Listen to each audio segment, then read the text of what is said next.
Hello everybody, welcome along to the Event Industry News podcast. My name is James Dickson, wishing you all a very good morning, good afternoon or good evening, whenever or wherever you tune in to the podcast from, be it the far-flung reaches of the globe or right here in beautiful old England. And our guest on today's podcast, we welcome Shaun Hinds. Shaun is the CEO of Manchester Central, a venue that many of our podcast followers will be aware of and will have perhaps either worked at or visited at some point during their lives or career. Shaun, a very warm welcome to the podcast today. James, thank you very much. Lovely to be here virtually. Yeah. Absolutely, yeah. The joy of technology brings two parties together who are actually only about 35 miles apart. Shaun, you're in your office at Manchester Central. I'm just on the other side of the Pennines in Yorkshire. Very good. All right. Yeah. Well, I have to say, it's all happening over here today. We're just a few days away from the start of the Conservative Party conference, which is always a particularly busy time for the venue. So, and this year, unlike no other year, really, there's just so much uncertainty about what's happening and how it's happening. So, having a chat with you this afternoon is a very welcome respite from the crazy stuff that's going on. Well, to put it into context for people, we'll go off track just a little bit, Shaun. Yeah. We're recording this on Wednesday, the 25th of September, the day that Parliament has been recalled following yesterday's ruling that the suspension of Parliament was, in fact, unlawful. Yes. It's huge stuff happening politically over here, and I wasn't aware that you were about to host the Conservative Party conference. What a time to do so! What a time to get that.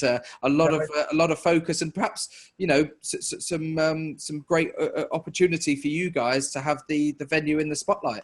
Well, definitely. I mean, we always know when we have these events that particularly if it's a sitting government, basically the seat of government moves up to Manchester, moves into the venue for the period of conference. That's the case this year, but of course we've got a political situation that's quite unprecedented as well. So, and actually because of what happened yesterday, you've potentially got Parliament running concurrently with a party conference, which again is a very unusual circumstance, not unique, funnily enough. It has happened before.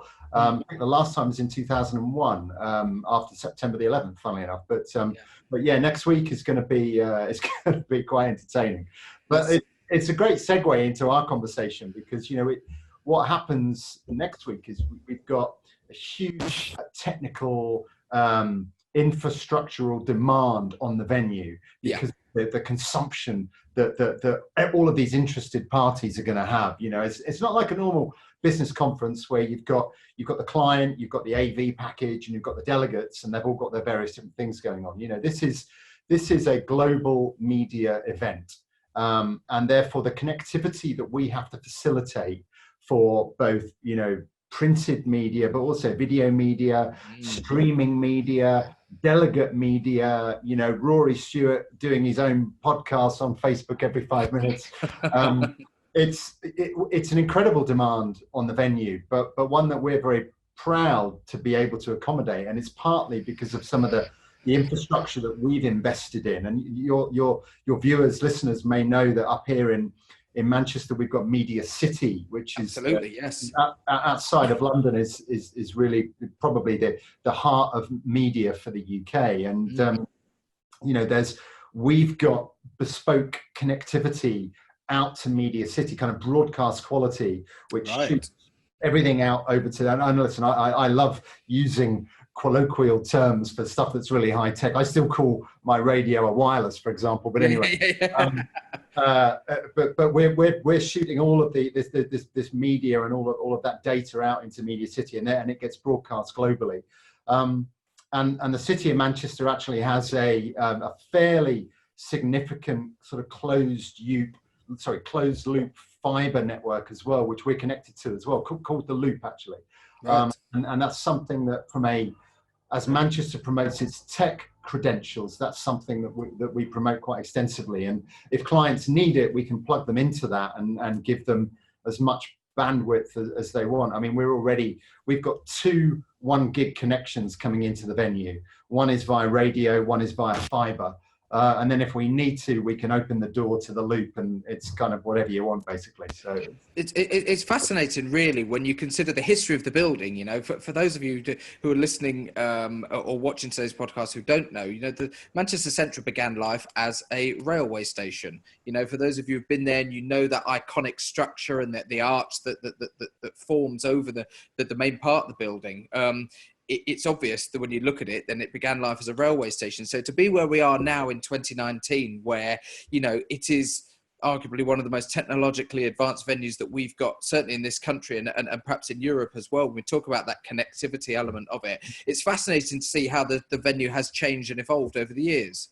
Oh, absolutely. And I talk a lot about that when I talk about the history of the venue, and I say how we started out. We were, you know, our role was about connecting people. You know, great journeys would start from here. You know, people would return from their travels and they would arrive here. People would connect and congregate together because of rail travel. Yeah. And really, and what we're doing now is we're just facilitating those same kind of connections. We're just connecting people in a business perspective, or in an entertainment perspective, academic perspective, education perspective, economic perspective. So there's some great synergy really between what the history of this building was and where we are now, you know, and we look, you described the shape and the iconic nature of the venue very eloquently, and anyone that knows the venue will have that image in their mind. I think the arch of Manchester Central is one of the most sort of photographed or reproduced images. When you look at a Manchester skyline, you always see that, and we're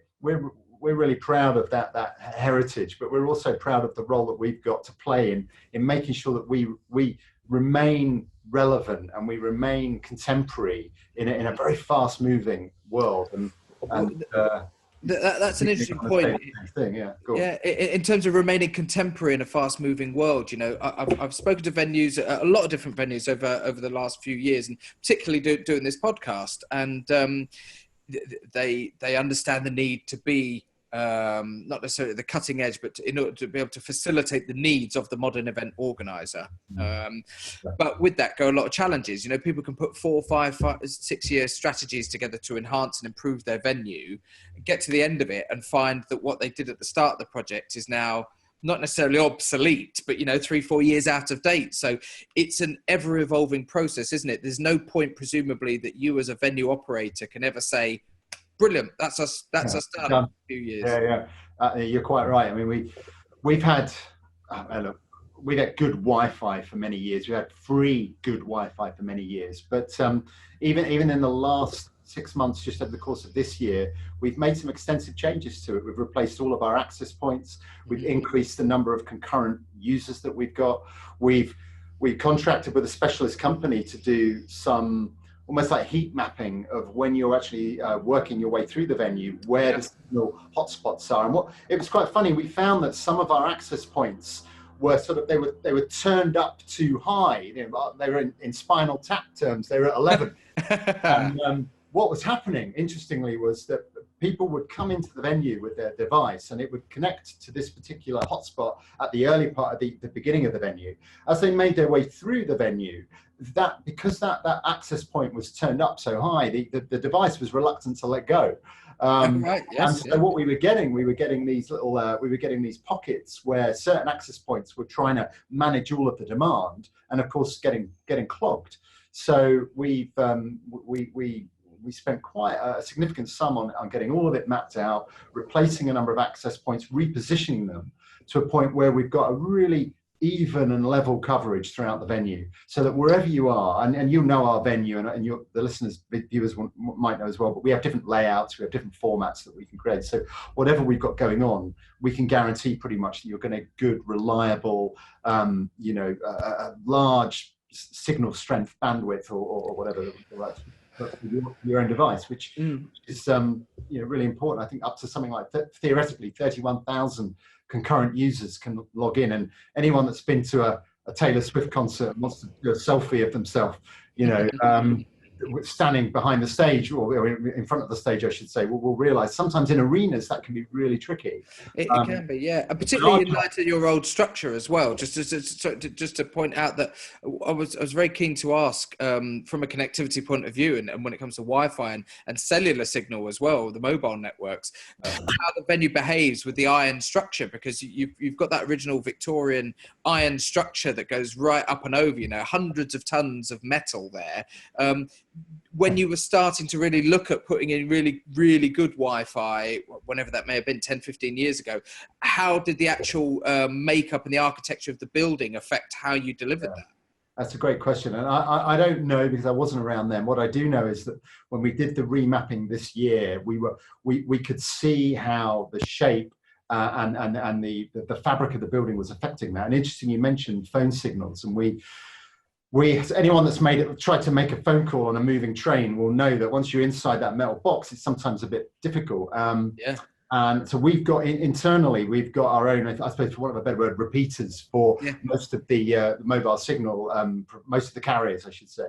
And so, as well as offering robust Wi-Fi, we need to make sure that we can offer 4G, reliable 4G coverage across networks as well. And so increasingly that's an important part of our operation, because we're seeing a lot of delegates that are coming in, they're on corporate contracts, or they've got big data packages, and they say, I'm not even going to waste the 30 seconds needed to log into the Wi-Fi because I don't have that much time, but I am going to use my 4G and I need it to work, and that's important.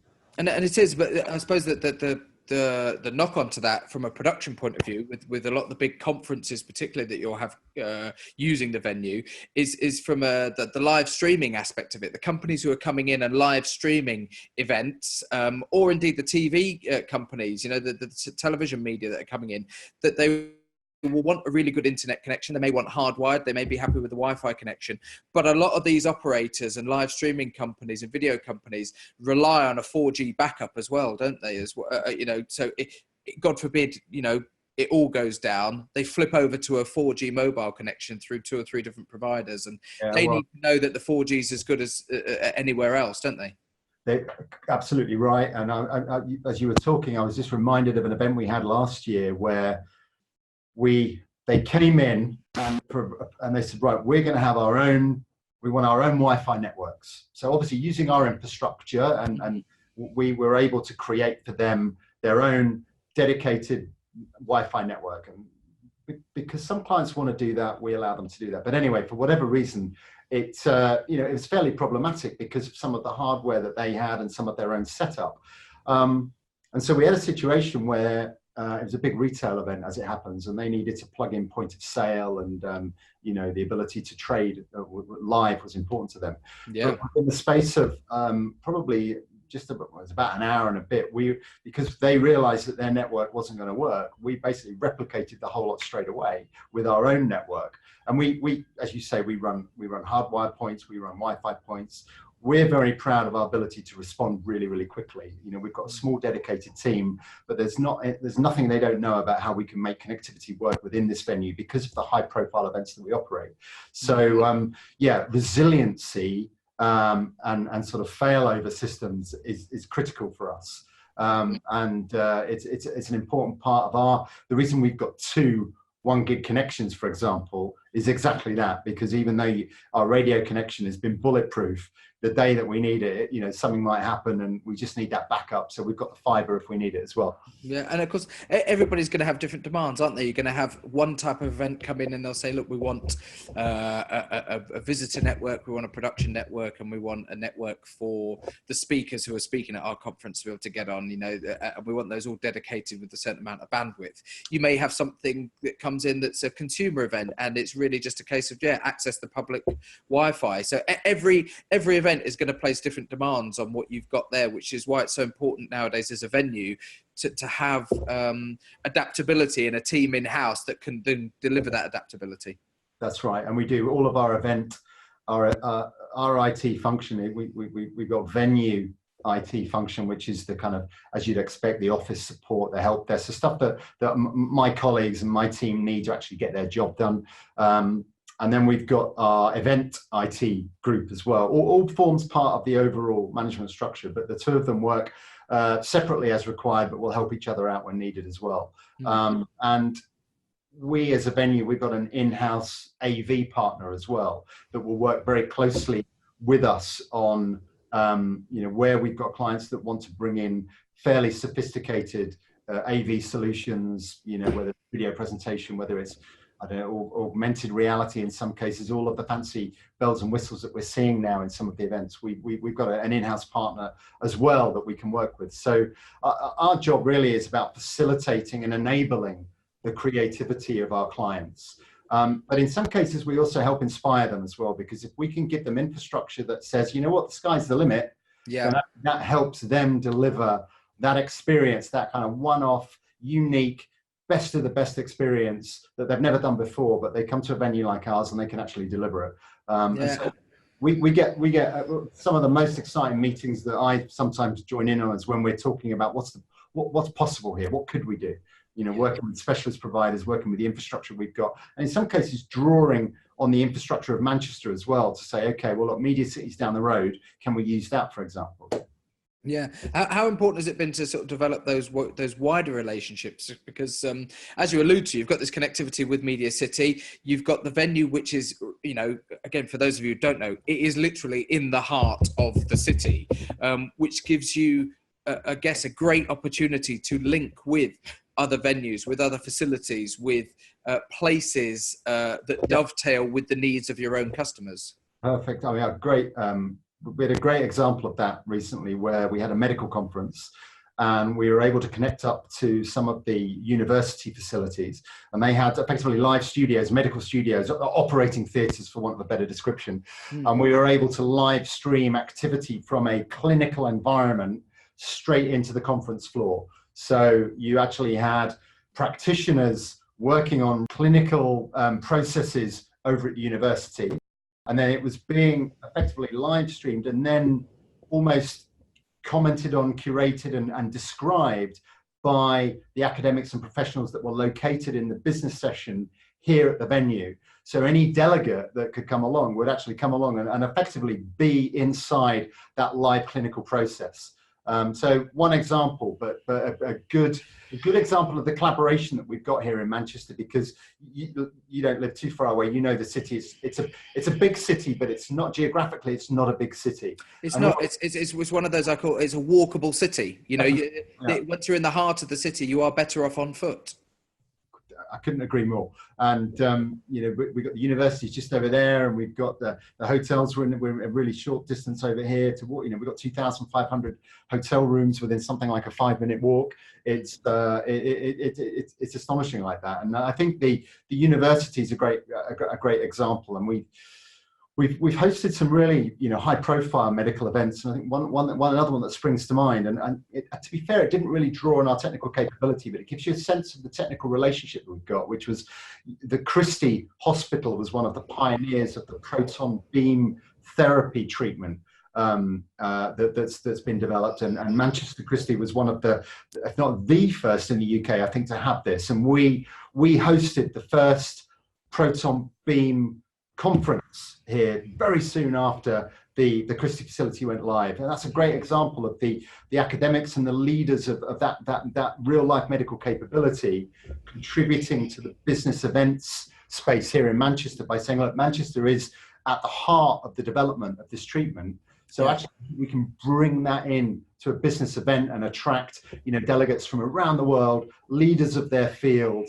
And not only can they come to a great conference, but they're actually in the city where we've got a real life working example of this treatment, just a couple of miles down the road. And it's fascinating that you give the medical example that you gave of the live streaming of the procedure or whatever it was from what is undoubtedly a very, very controlled, sterile environment that you probably without huge expense and assessment could not replicate within the actual venue itself.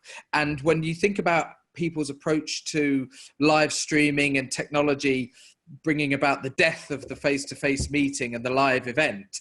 There's a perfect example of how actually it's done the complete opposite. It's actually been able to deliver something into a live event that without that technology, you could not even comprehend of having there and then on a stage in front of an audience. You're quite right, and we talk about this a lot. Various panel sessions about what is the role of streaming. Is it a threat? Is it an opportunity? Well, from the experience that I've seen, it is just a massive opportunity in terms of expanding the scope of the potential audience and the marketplace that some of the organisers have got in terms of extending the life of the event that they're creating. It's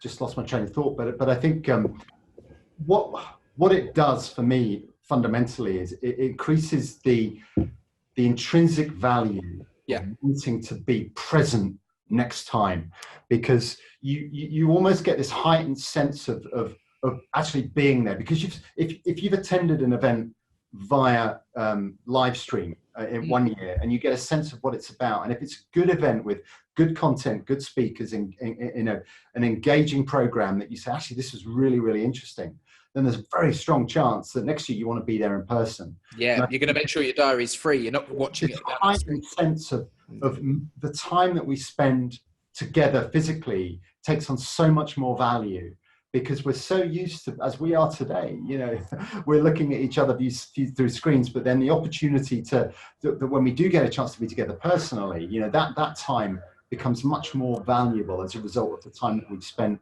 in this virtual environment. And I see it time and time again where, registrations for events the following year post a live stream have been far greater, and the demand to come somewhere. And I'll give you one more example before we finish this little bit. But,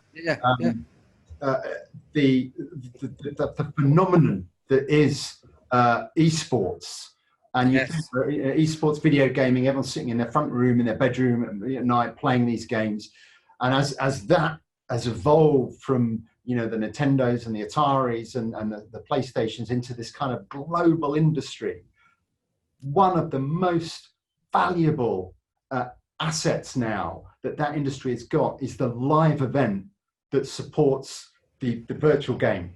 So you're seeing cities invest in dedicated esports arenas, but the reason they're doing it is because the audience that they're attracting to come and see it live, which is incredible. I'm going to come and watch you play a game.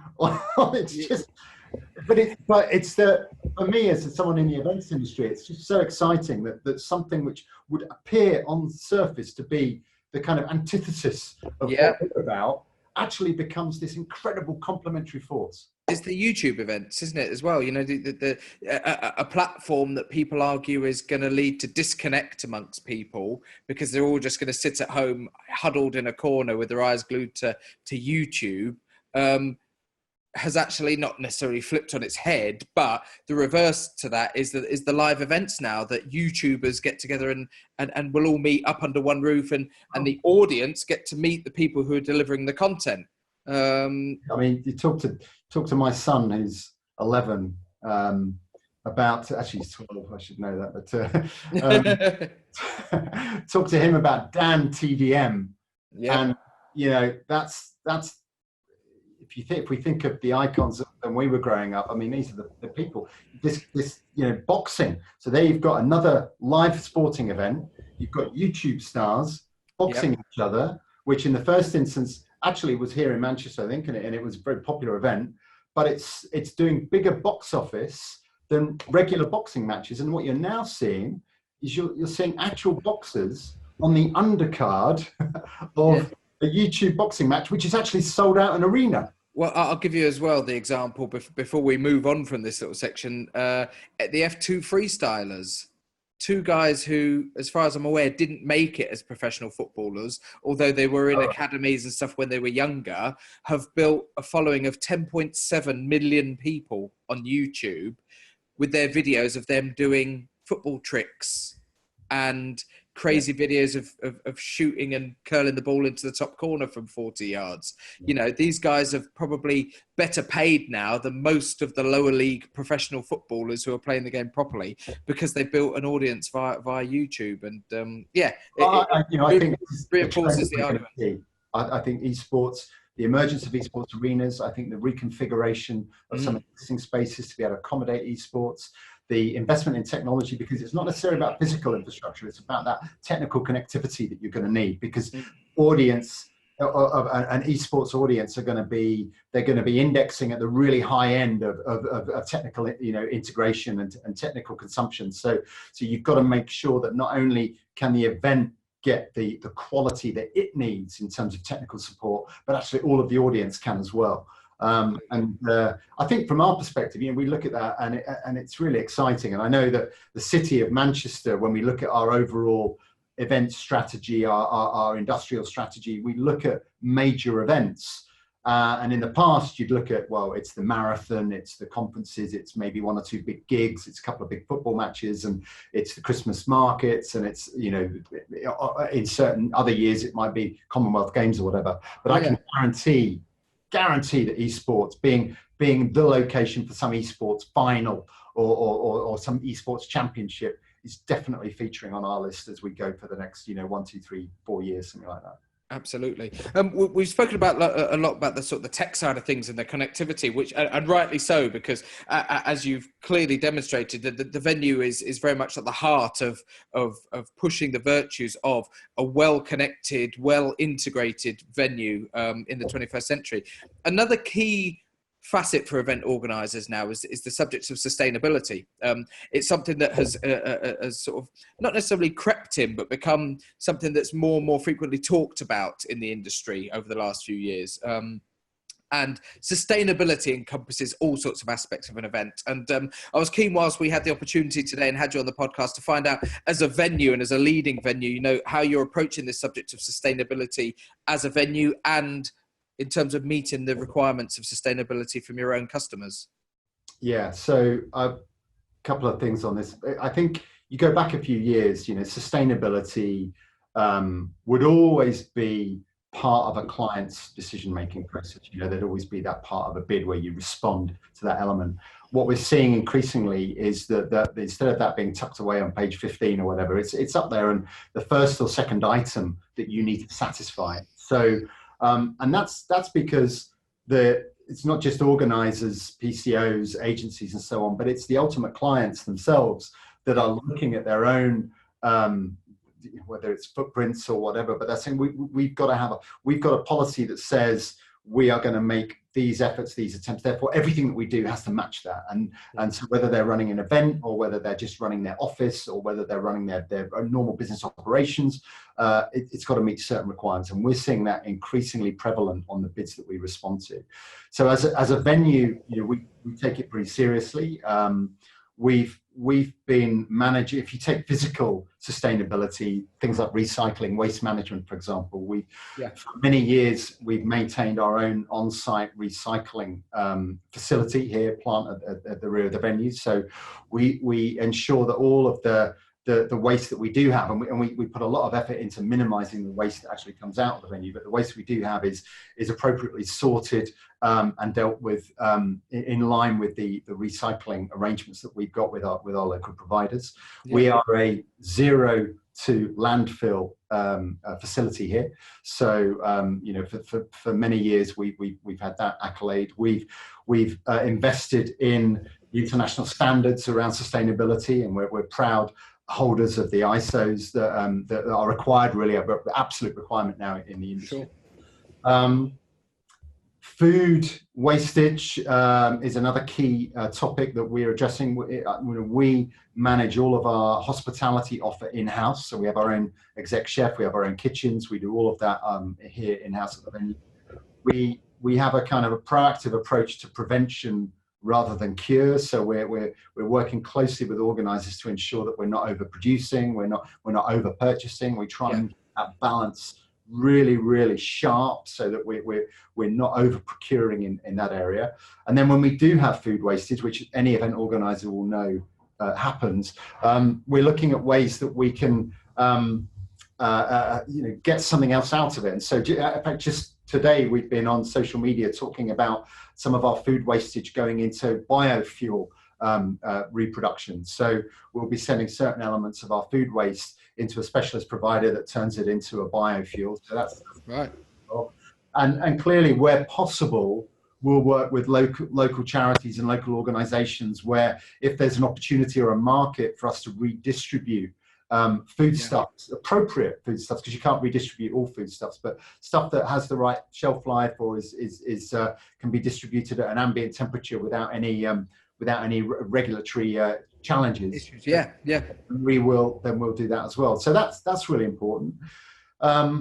And as a venue, it's right that you should be looking at that, and it's right that you should be leading the way, because as many people know, as some will not know, that there are hundreds of venues in Manchester, aren't there? There are loads and loads of different venues of all shapes and sizes. And as the flagship events venue, it's important that you're seen to be sort of leading the way on that. Yeah, no, we take that responsibility really seriously. I mean, we're a publicly owned venue as well, so we're effectively part of the local authority here in the City of Manchester. As a city, we've made some declarations about our own carbon emissions, and we've declared that we're going to become, in fact, Greater Manchester, not just the City of Manchester, but Greater Manchester, 10 boroughs, have committed to become carbon neutral by 2035, which is about 15 years ahead of the 2050 goal that the government has set for the country. And there's a lot of work to be done, and we play our role in that. And so the appropriate members of my team will sit on the board that Andy Burnham, our mayor, leads for the Green City Initiative. And we'll simple things which it sounds, I'm almost embarrassed about talking about it now, but it was relevant and is relevant, and we continue to push it. The stuff like being plastic free, making sure that we don't unnecessarily give out straws, making sure that we're not dishing out plastic cups, and we just in this year we've installed some water stations to allow people to refill water bottles, and we've also got within the venue, you can buy reusable cups and reusable bottles and stuff like that if you come to our retail points. So we're trying to address that as well. But cutlery, plastic free, disposable materials, so that as we say in the industry, the dispo stuff, but all of the trays and plates and containers that we use to serve food. When you're in a conference environment, all of that, we ensure that we can track the recycling credentials of the materials that we're buying, and we continue to look for other, simple and easy and quick ways to reduce our impact. What's interesting for me when I look at some of the events that get built, and I think this is an industry topic that we're going to have to get to grips with, but and our industry is built on people coming into a venue, effectively building I won't say a town, but building an exhibition hall of stands, some of which are 1 or 2 stories high and contain quite a lot of material, be it wood or plastics, vinyls, floor coverings, and so on. And I think as an industry, we need to ensure that we're doing all we can to look for just as the building industry is embracing sustainable construction, as an industry, we've got to do the same. And, for example, the suppliers that we bring in that lay our carpets, for example, we're able to understand exactly what happens to those carpets once they get pulled up, and they either get reused, or in fact, a lot of them actually get taken to a specialist plant, effectively shredded down into a kind of a malleable material, and then reused for other applications. And we've got a dedicated team here in Central that are responsible for managing that supply chain and that audit trail of exactly what happens, because I think it's not good enough to say anymore, oh yeah, we recycle all of our plastic, job done. You actually have to know that that's what happens. You have to know that it gets taken to this plant. This is the process that is undertaken.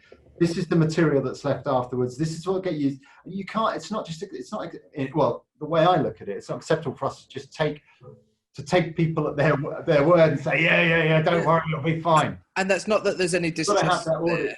It's not that there's a distrust there, but like you said, as a venue and as a leading venue, if somebody does quiz you on it, it looks better for everybody if you can give them a really comprehensive answer and say, absolutely, this is where it goes. This is what happens.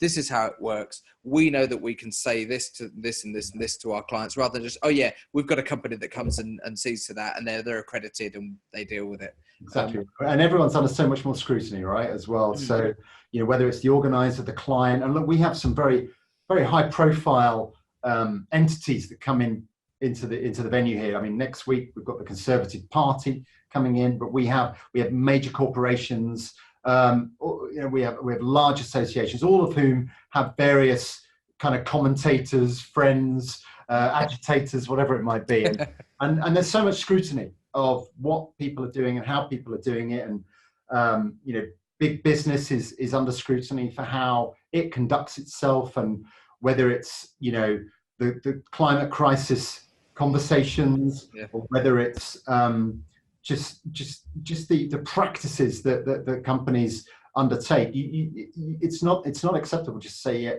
this is what we do, it's fine, because there'll be somebody that's got enough time on their hands to go and do the research and actually say, actually, that's not right, or you say this, but in fact, this is what happens. And so for us, we've had to invest in it. We've invested in people resource to do this, but it's really important for us as a city that we're able to measure and monitor that impact, and that applies to us as a business. And the last thing I'll say, part of our carbon goal for the city is that we're developing a civic quarter heat network, which is effectively a heat and power supply network for all of the civic buildings in the kind of central quarter here in Manchester. So that would include the new town hall refurbishment, the Central Library, Manchester Central Convention Centre, and then there's a couple of other buildings as well, a couple of hotels and a couple of other public buildings too.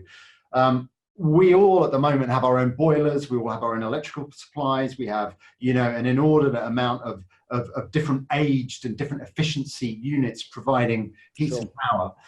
Just probably about 50 yards away from me outside my office, we're currently constructing a dedicated energy centre, which will be providing heat and power, not just to this facility, but to all of those buildings that I mentioned. And that's been built in the footprint of Manchester Central, and will be a feature of our business as we go forward. And, economically, as I look at our capital programs and what we've got to replace and renew, then I've got something like 26 boilers at the moment, and that's effectively being replaced with, 2 brand new, highly efficient, modern heat generating appliances, coupled with energy generating appliances as well. So we're transforming how we generate and consume and distribute heat and power in the close proximity here in Manchester. And that's just part of the series of measures that we're going to be taking to achieve the kind of green city status that the mayor has set out for 2035. But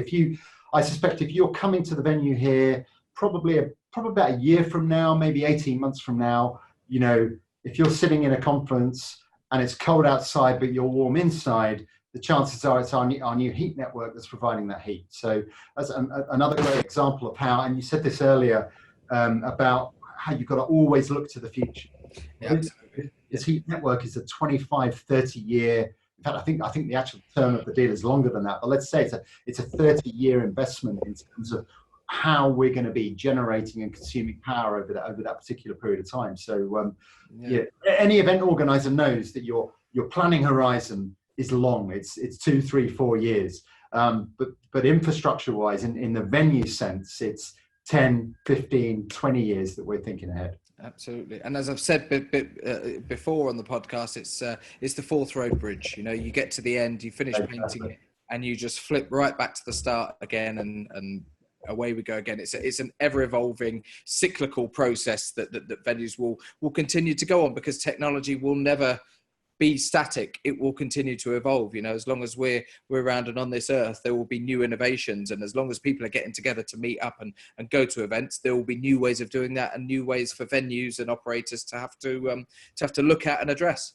And I think that point is so valuable, in that the desire for people to actually physically meet and congregate is just going to increase, because even though this digital world we live in is allowing ubiquity of connection and multiple almost personas around at any time, you will not, the amount of value you get from actually being able to get together in person, I think will just take on this whole new kind of importance for us, without being too philosophical about it. But as humans, I think that, and I talk to my team about it. I say, ultimately we are the ultimate analog business. We rely physically on people coming together. Yeah. And so how do we embrace the digital world? And we're into that. We've got other initiatives that we're looking at about the digital streams or business ideas that we can generate here that will be complementary to our core business, which is, people are still going to want to come and meet each other.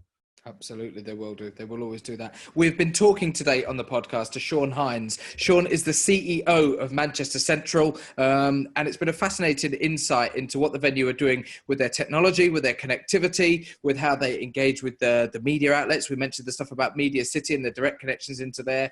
Big time for them. We're recording this on the 25th of September. Next week, as Shaun said, that they host the Conservative Party conference, which at the moment is a huge political hot potato, potentially. So very good luck with that. But Shaun, it's been fascinating talking to you today. Thank you very much for joining us on the podcast. No, it's a pleasure. Absolutely enjoyed it. Thank you. If any of our followers and watchers and listeners today do want to find out a little bit more about Manchester Central and perhaps get in touch with your team directly, tell us how they can find out about you and how they can get in touch. Yeah, so you can find us on all of actually not all of them because we're not on Facebook, but we're on all of the other ones. And it's at MCR_Central, and that's on Instagram or on Twitter. You can find us there. Or info@, if you want to go old school, info@manchestercentral.co.uk. That's an email address that we can see. Or you can find me on different social media accounts as well. My Twitter account, Shaun Hinds, ShaunHinds. You can find me there. Happy to engage. Fantastic. Shaun, brilliant. If you're watching today's podcast via the Event Industry News website, don't forget to click on all the other aspects of the website, have a look at some of the latest features, news and stuff that's going on, as well as the supplier directives if you're looking for suppliers within the events industry. Of course, if you are on the website and you would like to listen to audio-only versions of this podcast, go to your favourite podcast platform and you can find audio versions of all the Event Industry News podcast episodes going back right to when we started a few years ago. Loads of different subjects, loads of different topics that we've talked about over the years, something for everybody on there. For now, it brings us neatly to the end of today's episode. Our thanks once again to Shaun Hinds from Manchester Central. My name's James Dickson, and we'll see you on the next edition of the Event Industry News podcast. Thanks very much. Goodbye.